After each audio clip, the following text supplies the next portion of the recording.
मंडळी नमस्कार, good morning आणि शुभ सकाळ सर्वांना. कशा आहात सर्वजण? मी आपल्या सर्वांचं स्वागत करते माझ्या नवीन ब्लॉग मध्ये. आणि मी नव्यानेच ब्लॉग बनवायची सिरीज सुरू केली आहे आणि 365 मधला हा आहे 4था ब्लॉग. तर नेहमीप्रमाणे मी सकाळी उठून सकाळचा नाश्ता आणि माझ्या नवऱ्यासाठी डबा बनवून झालेला आहे आणि मी त्याला बाय बाय केला, ऑफिसला पाठवला. आणि आता वाजले सकाळचे 10:30. म्हणलं ह्या फावल्या वेळामध्ये मी माझं हे गबाळ आवरून घेते. तर हे कपाट उघडल्या तुम्हाला दिसलंच असेल की किती गबाळ आहे या पोरीच्या कपाटात. पण अजिबात नाही बरं का, मला घड्यावर घड्या पाहिजे असतात कपाटात, पण ते काही कारणामुळे मी अस्ताव्यस्त केलेलं आहे. माझी एक मौल्यवान वस्तू किती केल्या काही सापडतच नव्हती. म्हणजे मी सगळीकडे शोधलं, बाहेरचे सगळे ड्रॉवर कप्पे कप्पे छान मारले तरी काही सापडत नव्हते. आणि जेवढे पण माझे कपडे आहेत, ज्याला ज्याला किस्सा आहे ना, मी त्यामध्ये हात घालून शोधायचा प्रयत्न करत होती. सगळे कपडे मला असे विस्कटून टाकावे लागले आणि मी ते परत तसेच कोंबून ठेवले. एनिवे मंडळी, मी सगळ्यात पहिलं साड्या काढून टाकल्या इकडे एक साईडला. आणि जसं मुलींकडे नाही का साड्यांचे कलेक्शन असतात एकदम भारी भारी, नवीन एखादी साडी आली मार्केटमध्ये तर ती त्यांच्याकडे कपाटात असतेच. आणि भले ते 3, 4, 5, 10 हजाराची नो मॅटर. पण तसं माझ्याकडे नाही बरं का. माझ्याकडे खूप मोजून गिनून सुनून 4-5 साड्या आहेत. त्यातल्या पण 3-4 साड्या माझ्या लग्नातल्या आहेत. 1-2 साड्या मला अक्षयने गिफ्ट केल्या आहेत आणि बाकीच्या ओटीला वगैरे आलेल्या त्याच साड्या आहेत. सणावाराला पण मी आलटून पालटून त्याच साड्या घालत असते. म्हणजे माझ्या बऱ्याच मागच्या व्हिडिओमध्ये तुम्हाला ह्याच साड्या दिसतील. अक्षरशः काही जण तर खूप बोर झालेत मी त्याच साड्या घालते म्हणून. तर या कपाटामध्ये माझ्या अशा काही कपड्यांच्या घड्या विस्कटलेल्या सगळ्या आहेत, ज्या मी स्वतःच रागारागाने कोंबून ठेवलं होतं. त्यापैकी काही कपडे तर असेही आहेत ज्याचे मी अजूनपर्यंत टॅग पण नाही काढलेत. तर पूर्णपणे वरती जेवढ्या पण साड्या हँगरला अडकवल्या होत्या त्या सगळ्या खाली काढून घेतल्या. आणि काही फ्लिपकार्टवरून कॉर्ड सेट किंवा ट्रॅक पॅन्ट मी ऑर्डर केली होती. ॲक्च्युली मला त्याचं प्रमोशन करायचं होतं, पण क्वालिटी मला आवडली पण त्याची स्टाईल मला आवडली नाही. मला जशी दाखवली होती पिक्चरमध्ये, म्हणजे त्या इमेजेसमध्ये, तशी स्टाईल अजिबात आली नाही. म्हणजे मी जोपर्यंत स्वतः सॅटिस्फाईड नाही होत तोपर्यंत मी तो प्रोडक्ट किंवा त्या वस्तू लोकांपर्यंत पोहोचवत नाही किंवा त्यांना इन्फ्लुएन्स नाही करत की तुम्ही घ्या म्हणून. त्यामुळे आता तर मी ते कपडे रिटर्नला टाकलेत. आज येऊन तो दादा घेऊन जाईल आणि त्याऐवजी मी दुसरं काहीतरी बघते आणि ते ऑर्डर करते आणि मग त्याचा प्रमोशन करते. मी जसं सांगितले की भरपूर कपडे असे आहेत ज्याचे मी टॅग देखील काढले नाही आहेत. तर त्याच्यापैकी काही जर स्टॉकमध्ये असतील तर त्याची लिंक मी इकडे टॅग करते. आणि मी सगळे कपडे असे चाळून म्हणजे खूप निरीक्षणाने घेते. आणि म्हणूनच मला वाटते की तुम्हालाही आवडतील. कमी किमतीचे आणि एकदम छान स्टायलिश असतात. आणि हा बघा तो फ्रेम मला माझ्या बड्डेला अक्षयने गिफ्ट केला होता. लिटरली त्यांनी त्या एका पेंटरकडून ते पेंट करून घेतला आहे ओरिजिनल. आणि हा एक स्टँड आहे जो मी कधी बाहेर वगैरे गेली तर याच्याने शूट करते. म्हणजे हा फक्त 200-250 रुपये एवढ्यामध्येच आहे. आणि जरी याची लिंक हवी असेल तर मी पहिले चेक करणार स्टॉकमध्ये आहे का, मग मी ती लिंक इकडे टॅग करते. त्या प्रोडक्टवरती क्लिक करून तुम्ही देखील ऑर्डर करू शकता. फायनली इकडे सेकंड कप्प्यातले पण कपडे काढून झाले आहेत. बऱ्यापैकी इकडे माझे नोट्स, वह्या, ड्रॉइंग बुक अशीच विखरून पडलेली आहे. यातच माझी डॉक्युमेंटची फाईल पण आहे. कधी मला माझे डॉक्युमेंट, कुठलेही कागदपत्र काही असेल, मला पटकन सापडत नाही. कधी असंच गबाळ माझ्याकडून राहून जातं. म्हणजेच एखादी वस्तू जिथून घेतली तिकडे ठेवायची जमत नाही. खास करून 2-3 महिन्यातून जेव्हा गॅस संपतो, गॅसवाला येतो, गॅस देतो आणि त्यांना ते पुस्तक हवं असतो मेन्शन करण्यासाठी. मला ते गॅसचं पुस्तक पण पटकन सापडत नाही. असं बरंच काय असतो, जी वस्तू मला पाहिजे असते ती लवकर सापडत नाही. त्यामुळे मला भरपूर काय उचाकपाचाक करावं लागतो आणि मग ते परत माझ्याकडून लवकर ठेवलं जात नाही. मग हे असं गबाळ होऊन जातं. माझंच गबाळ एवढं जास्त आहे, त्यात अक्षयचं तर माझ्याहून डबल आहे. मला असं अंगावर काटे येतात. एका दिवसात 2-2 कपाट आवरणं खरंच अशक्य आहे. बघा फायनली मी पूर्ण कपाट रिकामं केलंय. आणि हे बघा एवढा सर्व कपडे आज मला घडी घालायचे सगळं बसून. बापरे बाप, एवढा हा मोठा ढिगारा. मला एवढे कपडे आता घडी घालायचे सगळे बसून. फक्त थोडेसे असे कपडे आहेत जे मी ह्या पूर्ण 7-8 महिन्यात घातलेले नाहीत म्हणून त्यांच्या घड्या पण निघाल्या नाहीत. हा एक टॉप मी मिंत्रावरून घेतलेला आहे, खूप सुंदर आहे. त्याचा मी अजून टॅगही काढला नाही. म्हणलं कधीतरी घालेल. म्हणजे कधी जयपूर किंवा राजस्थान ह्या साईडला गेलं ना तर मग हा टॉप सूट होतो घालण्यासाठी. किंवा इतर कोणत्याही वेळेस मी हे टॉप घालू शकते म्हणून मी असंच ठेवलंय. पण मला कुठे घेऊन जातच नाही माझा नवरा.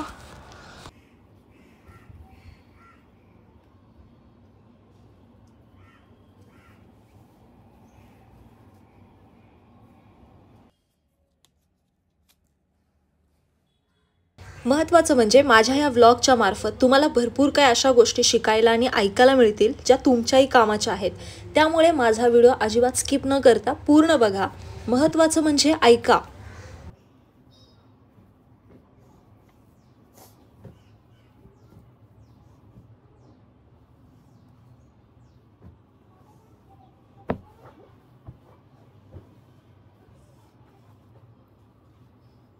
जेव्हा केव्हा पण मी असे कपड्यांच्या घड्या घालायला काढते तेव्हा मला जास्त झोप येते.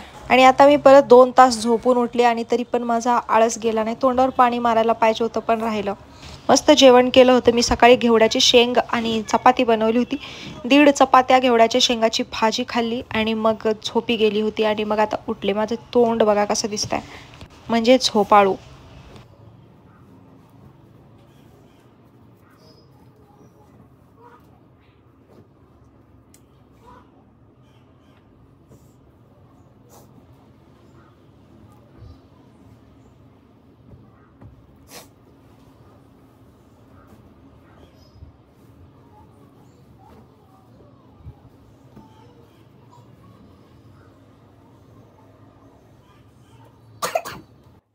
तर मला बरेच जण विचारत असतात की तुझं गाव कोणतं, म्हणजेच तू प्रॉपर कुठल्या भागातली आहेस. मी एका मागच्या छोट्या शॉर्ट व्हिडिओमध्ये पण सांगितलं होतं, पण तो व्हिडिओ काही जणांनी पाहिला, काही जणांनी नाही पाहिला.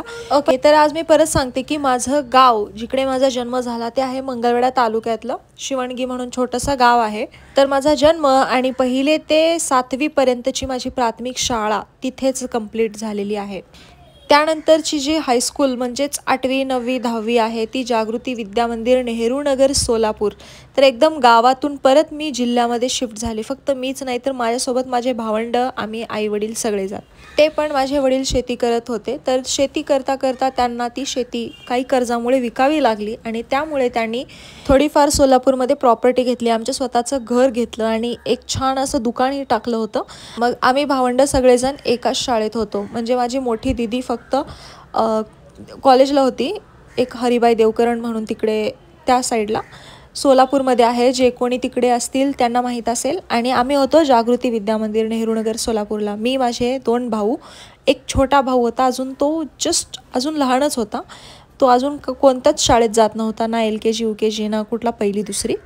मग आम्ही भावंड एका शाळेत होतो. तर सांगायचा मुद्दा हा आहे की फक्त एक गाव नाही आहे मी, म्हणजे तुम्हाला नक्की सांगावं कुठलं गाव मलाच समजत नाही. हा ना, म्हणजे बघा ना, आता त्यानंतर जसं माझं हायस्कूल कंप्लीट झालं 10वीपर्यंत, 11वी परत संगमेश्वर कॉलेजला, 12वीला परत गावी गेलो. त्यानंतर शिवाजी युनिव्हर्सिटीला माझं पूर्ण कॉलेज झालं ग्रॅज्युएशनपर्यंत. आणि त्यानंतर मी पोस्ट ग्रॅज्युएशन MSc जी आहे ना, ती परत मी दयानंद कॉलेजमध्ये केली. आता एवढं शिक्षण झाल्यावरती माणूस घरी बसतो का? आणि सोलापूरला जास्त असे ऑप्शन नाही आहेत जॉब करण्याचे. त्यामुळे मग आम्हाला स्थलांतर करावं लागलं परत ठाण्याला. तर जसं 2017 कंप्लीट झालं माझं 2nd ग्रॅज्युएशन, त्यानंतर मी आली ठाण्याला. मग आमची कर्मभूमी जी आहे सगळ्या भावंडांची ते आहे ठाणे.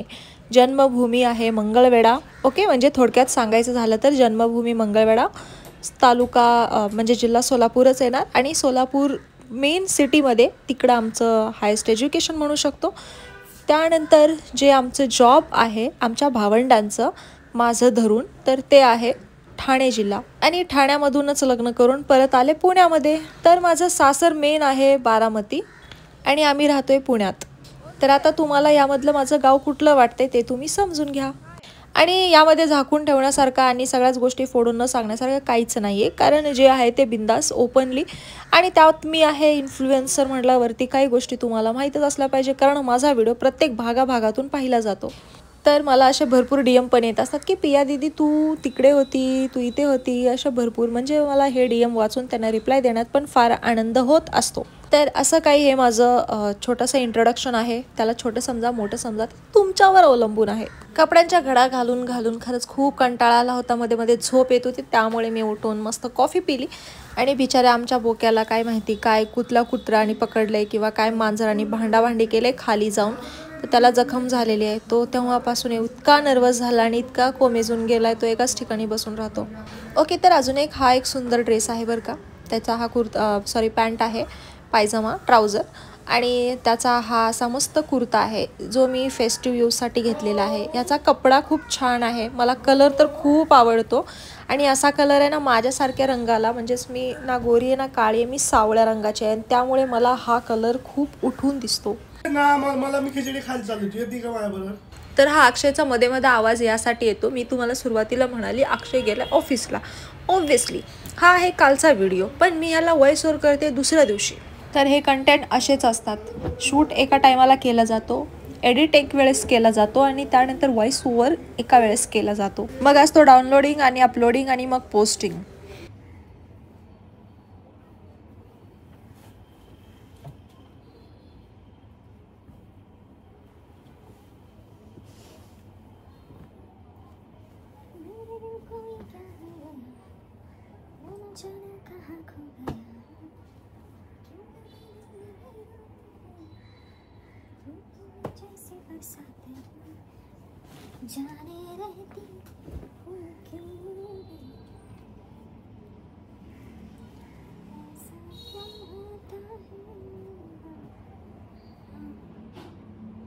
तुमच्यासोबत पण असं होतं का? घरामध्ये कपाटात इतके सारे कपडे आहेत आणि कुठेतरी जायचं म्हणलं की लवकर सुचतच नाही की नक्की काय घालायचं. हा तसं कळतो की नक्की काय घालायचं कुठल्या ठिकाणी, पण दुसरी गोष्ट म्हणजे की नक्की कुठला कपडा घालू यार, हे पण पहिला घालून झालंय, हे पण घालून झालंय, मग एवढे असून पण कपडे काय समजतच नाही, काय उपयोग नाही या कपड्यांचा असा वाटतो. त्यामुळे आता तर मी कपडे असे काय काय कपडे आहेत जे मी इतके वर्ष ठेवलेत, हा मग मी तेव्हा घालेल त्यावेळेस घालेल, तर मग मी हे असे कपडे भरून ठेवते एका बॅगमध्ये आणि मग मी देते माझ्या आमच्या बिल्डिंगमध्ये जे कचरा घ्यायला येतात त्या मावशी त्यांना. तसं मी माझ्या दिदीकडून आणलेल्या तिच्या न लागायच्या साड्या मी म्हटलं की मी वापरेल म्हणून मी घेऊन आली, पण माझ्याकडून काय ते वापरणं झालं नाही. एकाच दोन साड्या मी घातल्या आणि परत बॅगेत भरल्या आणि त्या मावशीला दिल्या आणि मला खरंच खूप आनंद होतो जेव्हा जेव्हा मी त्यांच्या अंगावरती मी दिलेल्या साड्या घातलेल्या बघितल्यात ना, खरंच भारी वाटतं की यार किती छान वापर करतात ते. तर त्यामुळे ना मी असं वेस्ट नाही घालवत, जे कपडे वगैरे आहेत आपले चांगले असतात, नवीन असतात, एकाच दोन वेळा घालून झालेलं असतं, जास्त जुने पण नसतात, त्यामुळे मी जे आपलं खरंच म्हणजे चांगलं वापर करतात ना, ज्यांना असं समाधान वाटतो, आनंद होतो असे कपडे घालून, त्यांना दिल्यावरती आपल्यालाही खरंच खूप आनंद होतो. नाहीतर काय काय खूप माजुरडे असतात, जसं मी अनुभवलंय पण ह्या गोष्टी, म्हणजे ना असं रस्त्यावरती खूप गरीब असतात आणि त्यांना थैल्या भरून भरून किती कपडे दिले ना, तर ते काय करतात शेवटी घाणेरडेच कपडे घालतात, कारण त्यांना ॲट द एंड ते भीक मागायचीच कामं करायची असतात. त्यामुळे मग चांगले कपडे घालून भीक मागितल्यावरती कोणी भीक नाही देणार, हे त्याच्या मागचं एक सत्य आहे. म्हणजे मी बोलताना हे वर्ड्स हार्ड वाटतात, पण ही सत्य परिस्थिती आहे. मग अशा लोकांना दान करण्यात मला काहीच अर्थ वाटत नाही, कारण त्या कपड्यांचा ते वापर खूप वेगळ्या प्रकारे करतात.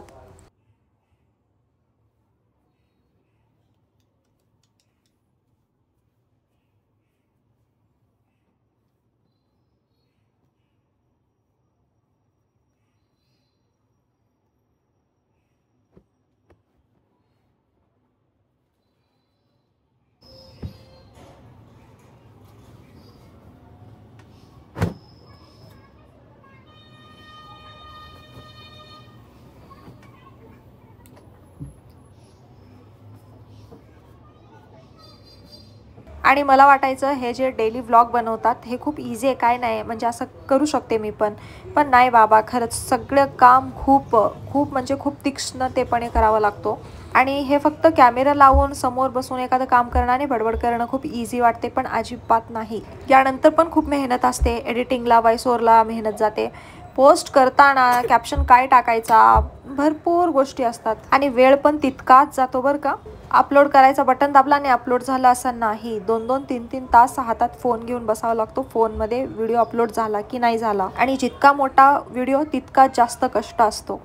त्यातल्या त्यात जे प्रमोशनसाठी आपल्याला एखादा प्रोडक्ट पाठवतात आणि त्यावरती आपल्याला व्हिडिओ बनवायचा असतो, त्यावर ते पैसे पण देतात आपल्याला, त्यासाठी तर जास्त मेहनत लागते माहिती. त्यांना अगोदर व्हिडिओ पाठवावा लागतो पूर्ण एडिट करून बनवून, त्यानंतर त्यांचा अप्रूव्हल घ्यावा लागतो. जर ते म्हणतात की हां मॅडम ओके आहे तुम्ही पोस्ट करा व्हिडिओ, तरच तो व्हिडिओ आपण पोस्ट करू शकतो, नाहीतर मग ते परत म्हणतात की इथे चूक आहे, हे चेंज करा, हे चेंज करा, परत पूर्ण व्हिडिओ आपल्याला तिथे पूर्ण ढवळाढवळ करावीच लागते. म्हणजे इझिली काहीच नाही भेटत आहे आपल्याला, सगळ्या गोष्टीला भरपूर मेहनत आहे बरं का.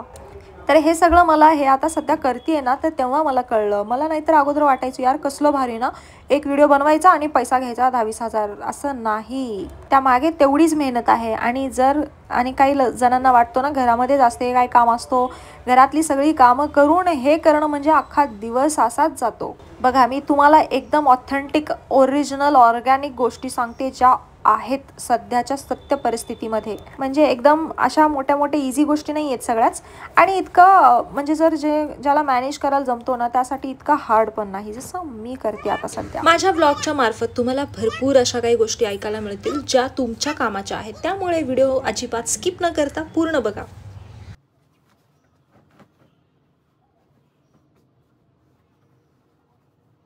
मगाशीचा जो विटकरी कलरचा म्हणजे थोडासा ऑरेंज कलरचा जो ड्रेस होता ना, त्याच्यावरती ओढणी पण आहे बरं का, दुपट्टा तर खूप सुंदर आहे. हा वाला टॉप पण मी मिंत्रावरून घेतलेला आहे, घातल्यावर खूप सुंदर दिसतो.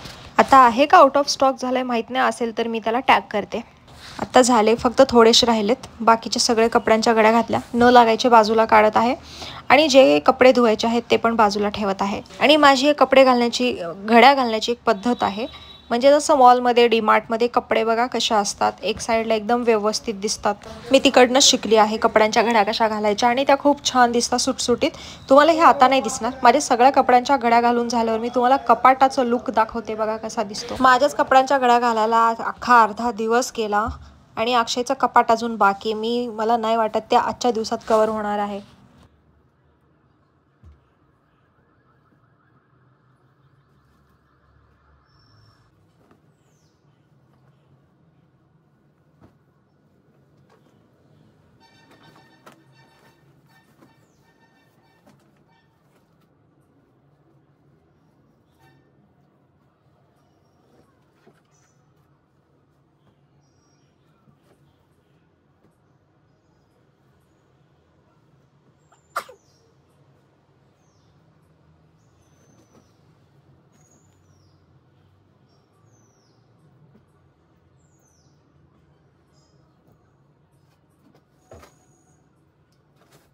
ही एक शॉर्ट कुर्ती आहे, खूप सुंदर आहे. म्हणजे कॉटन कपड्यामध्ये आहे.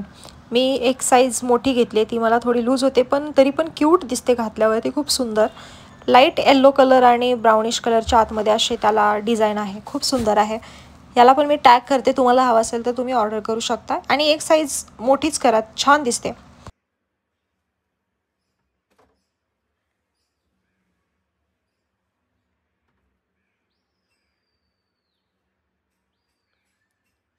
तर मंडळी, माझ्या सगळ्या कपड्यांच्या घड्या घालून झाल्या आहेत. फायनली मला असं बरं वाटतं. आता फक्त ह्या घड्या घालून मी जे बेडवर ठेवली होती एक साईडला, ते उचलून असं कपाटात ठेवून देते.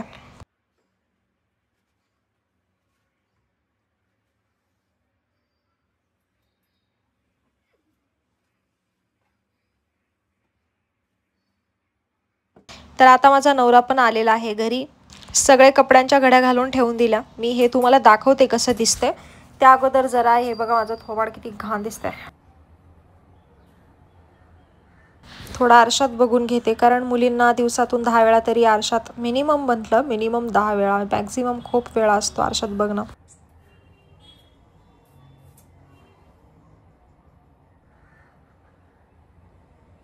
जसे की लय भारी हिरोईन लागून गेल्यासारखं. त्यात एवढी थंडी आहे कडाक्याची, एवढी थंडी की काही सांगायलाच नको. त्यात अजून स्किनची जास्त वाट लागते.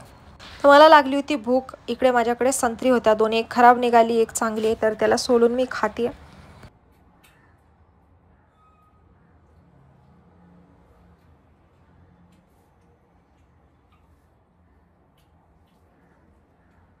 एकीकडे दूध गरम करायला ठेवलं, म्हटलं अजून थोडीशी कॉफी बनवून प्यावी, पण नंतर मला लक्षात आलं आत्ताच मी संत्री खाल्ली आणि मग त्यावरून कॉफी पिली तर मग ते दूध माझ्या पोटामध्ये दही बनेल, म्हणून म्हटलं सोडून देते.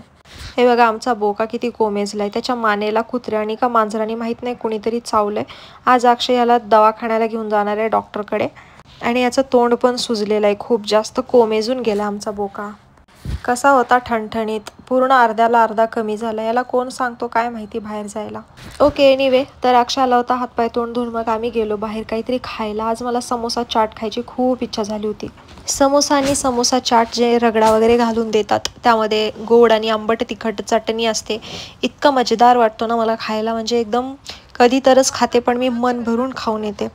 अक्षयने त्याच्यासाठी घेतला होता पापडी चाट. एका ठिकाणी आम्ही ऑलरेडी एक समोसा चाट खाऊन आलो, त्यानंतर इथे ह्या दादूसमध्ये म्हणे समोसा छान मिळतो, तर तिकडे आलो खायला. 40-45 रुपयाला एक समोसा, आणि मला एवढा खास वाटला नाही. त्याच्यामध्ये स्टफिंग केले काजू बिजू घालून, एखादा काजू निघतो आतमध्ये, पण टेस्ट तर जे स्ट्रीट साईडला असतो ना छोट्या मोठ्या दुकानात, तिकडे समोसा आणि वडापाव चांगला मिळतो असं मला तरी वाटतं. आणि जे मी तुम्हाला म्हणाली होती बघा कपड्यांच्या घड्या घालून कसं दिसते माझं कपाट, त्यातल्या त्यात मी साड्या घड्या घातली नाही, त्या आहे अशाच हँगरला अडकावून टाकल्या.